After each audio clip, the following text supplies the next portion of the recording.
Welcome to This Explainer. Today, we are going to completely transform how you evaluate the true return on investment of business school. Look, if you're considering an MBA, or really any massive educational investment, you've probably found yourself staring blankly at a spreadsheet, desperately trying to make the math work. And you know what? It is incredibly easy to get tunnel vision when you're looking at those massive tuition numbers. But today, we're going to break down a comprehensive framework that looks way beyond the obvious.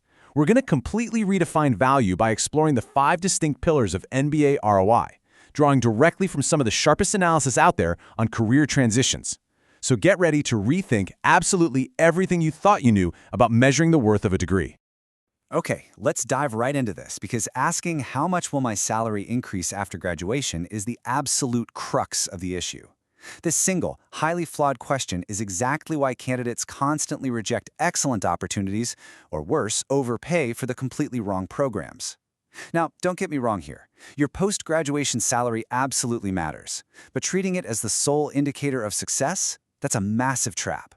We constantly see candidates turn down phenomenal MBA programs just because that immediate, day-one salary jump didn't look dramatic enough on a piece of paper.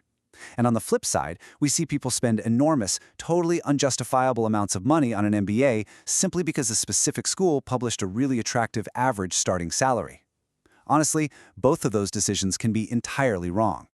And this perfectly illustrates the core conflict. A massive initial pay bump means absolutely nothing if it forces you into a role that you deeply dislike, causing you to burn out and leave the industry entirely within 2 years. It's like putting on a pair of golden handcuffs. But conversely, a much smaller salary increase in year 1 can grow exponentially. It can become a profoundly larger difference over a 10-year career trajectory, especially if that MBA successfully shifts you into a completely different lane. You have to stop looking at the starting line and start looking at the marathon. So that brings us right into Section 1, the MBA salary trap and looking beyond year 1. Let's keep moving and look at pillars 1 and 2, financial and career access. Now, what's really interesting here is that to accurately calculate Pillar 1, your financial return, you have to stack up all of these heavy, upfront burdens before you even begin to consider your expected post-MBA compensation. You literally cannot just look at tuition. You have to realistically calculate your living expenses during the program. You absolutely have to calculate your lost salary. I mean, that's the money you are actively giving up by stepping out of the workforce for a year or two.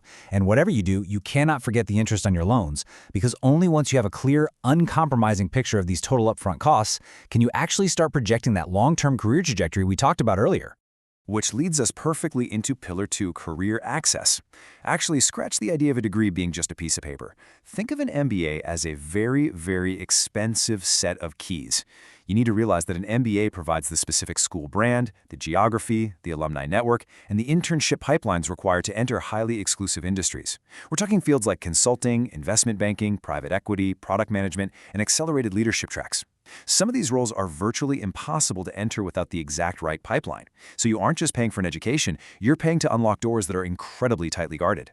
So instead of obsessing over starting pay, I really want you to ask yourself this exact question. Which doors will become available that are effectively closed to me today? Take a second to really process that. This is exactly how you measure the true access you are buying.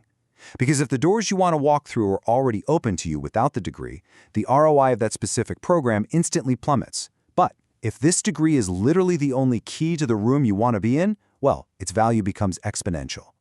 All right, moving right along to Section 3, Pillar 3, resilience in the AI age. The crucial point we need to make here is that an MBA shouldn't just upgrade you to a slightly better paying version of your current job. It should actively push you into specific executive areas: decision-making, revenue ownership, client leadership, capital allocation, team leadership, and business judgment. These are your AI-resistant skills. These are the domains where human experience, established trust, and deep contextual understanding matters significantly more than what any algorithm can spit out. A high ROI MBA moves you closer to these strategic, purely human-centric centers of gravity within a business. Now we transition into the highly qualitative side of our calculation with Section 4, Pillars 4 and 5, geography and personal growth. You know, for many applicants, the biggest return isn't the degree itself. It's the literal ability to build a career in a totally new country, a new market, or a new industry. But this return has to be heavily and realistically weighed against strict local variables. You have to perform a serious geographic reality check. Sure, you might get into a top program in another country, but what are the local visa rules? What are the hiring patterns of local companies? Are there language requirements you just don't meet? How deeply entrenched is the local network? These variables can drastically alter a degree's value, making the exact same MBA incredibly valuable for one candidate and, honestly, nearly worthless for another. And then we have Pillar 5, which covers everything that the spreadsheets always miss. Will this program give you a massive surge in executive confidence? Will it surround you with a stronger, way more ambitious peer group? Will it offer you a chance to completely reset your professional identity and grant you access to people who think entirely differently than you do? Will it give you the psychological and financial safety net to take a massive risk you'd otherwise just avoid?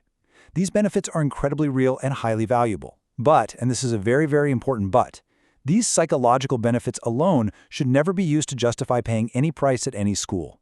They absolutely must be balanced with the other 4 pillars. Okay, let's pull all of this together in Section 5, the personal ROI calculation, synthesizing the 5 pillars. $200,000. For most people, the idea of spending this much on a single degree sounds like absolute madness.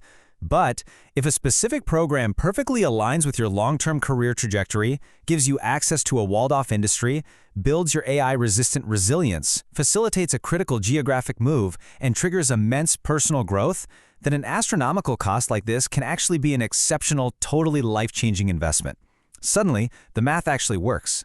Conversely, look at $50,000. This perfectly highlights the very real danger of bargain hunting. Even a relatively cheap program can be a terrible, wealth-destroying investment if it fails to unlock the specific doors you need opened, if it doesn't offer geographic mobility, and if it completely fails to provide the personal transformation you actually require. It really doesn't matter how cheap the ticket is if the train doesn't take you to your destination. So, the crucial point we are driving home today is this.